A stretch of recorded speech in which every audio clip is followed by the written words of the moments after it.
ഞാൻ ഡ്രോപ്പ് ആക്കുമെന്ന് ചോദിച്ചാൽ എനിക്ക് ഉറപ്പൊന്നുമില്ല.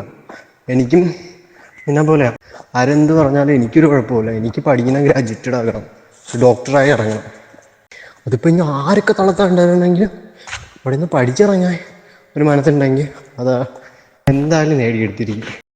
നിനക്കറിയുമെന്ന് എനിക്കറിയത്തില്ല. അന്ന് നമുക്ക് DA എക്സാം നടന്നല്ലോ ലാസ്റ്റ്. അപ്പോൾ ഒരു കൊച്ചു സാറ് അറിയുന്നില്ലേ, ഒരു വെളുത്ത ഒരു പൊക്കം കുറഞ്ഞൊരു സാറ്. അപ്പോൾ ആ സാറ് എനിക്ക് ഭയങ്കര സപ്പോർട്ടായിരുന്നു എന്ന് പറയാം. അപ്പം എൻ്റെ അടുത്ത് പറഞ്ഞാൽ പുറത്തിറങ്ങിയിട്ട് ആ ഇത് കാണണമെന്ന് പറയുന്നത് നമുക്കൊന്ന് കാണണമല്ലോ എന്ന് ചോദിച്ചു. പിന്നെ ഡിപ്പാർട്ട്മെൻറ്റിനെതിരെ അവരെന്തായാലും ആക്ഷൻസ് എടുക്കുമെന്ന് പറഞ്ഞു. കാരണം കുറേ കംപ്ലയിൻറ്റ്സ് ആയിട്ടുണ്ട് ഇപ്പം തന്നെ.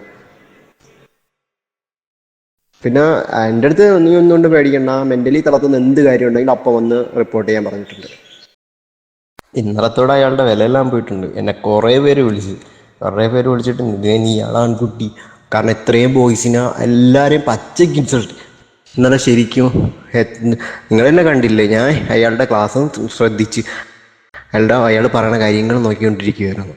എന്നെ വെറുതെ എണീപ്പിച്ച് നിർത്തിയിട്ട് അമ്മേനെയും കളിയാക്കി, അമ്മയുടെ സർജറിയെയും കളിയാക്കിയിട്ട് അതിന് ശേഷം പറയണ എൻ്റെ 3 മാർക്ക് കുറച്ചെന്ന് പാരൻസിന് പോയി എന്താ സർപ്രൈസായിട്ട് കൊടുത്തേക്ക്. അതുപോലെ എന്താ ഇൻസൾട്ട്. ഓക്കെ, ഞാൻ ക്ഷമിച്ചു, ഒരു പരിധി വരെ ക്ഷമിച്ചിരുന്നു, ഒരൊറ്റ ക്ഷമിച്ച്. നിങ്ങൾ കണ്ടിട്ടുണ്ടായിരുന്നു ഓരോ കുട്ടികളെയും പേപ്പർ കൊടുത്ത് വായിച്ചിടന്ന് ചെയ്യിക്കുന്നു. അത് ഓരോ സ്പെല്ലിങ്ങും പറഞ്ഞ് ഫസ്റ്റ് ആയപ്പോൾ ഞാൻ പൊട്ടിത്തെറിച്ചു. ഞാൻ പറഞ്ഞു എനിക്ക് എൻ്റെ ക്ലാസ്സിൽ ഇരിക്കാം. എന്നിട്ട് ഞാൻ അവിടെ പോയിട്ട് പറയുകയും ചെയ്തു, ക്ലാസ്സിൽ 100-ൽ 99 പേരും തന്നെ അടിമയായിരിക്കും.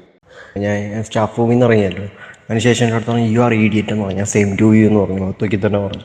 പിന്നെ മറ്റേ കൂട്ടത്തോടെ ആക്രമിക്കുന്ന സ്ഥലം ഉണ്ടല്ലോ നമ്മുടെ സ്റ്റാഫ് റൂം, എല്ലാം ഒന്നിനൊന്നിനും വെച്ചോ സ്റ്റാഫ് റൂമിലുള്ള അവിടെ കൊണ്ടിട്ടിട്ട് എന്തൊക്കെയാ പറയാൻ നോക്കി. എൻ്റെ അടുത്ത് പറഞ്ഞ് നീ ഗേറ്റിന് പുറത്തിറങ്ങിയാൽ നിൻ്റെ കൈയും കാലും വിട്ടും, നീ കൈ ഇല്ലാണ്ട് നീ പിന്നെ ജീവിക്കേണ്ടി വരും. ഞാൻ പറഞ്ഞു സാറേ അതൊന്ന് കാണണമെന്ന്. അപ്പോൾ എല്ലാ സംഗീതം നമ്മളെല്ലാം എന്നെ തന്നെ നോക്കിയിരിക്കണം. അപ്പോൾ അജീഷ മാം പറഞ്ഞു നിതിൻ കൂളെന്ന് പറഞ്ഞു.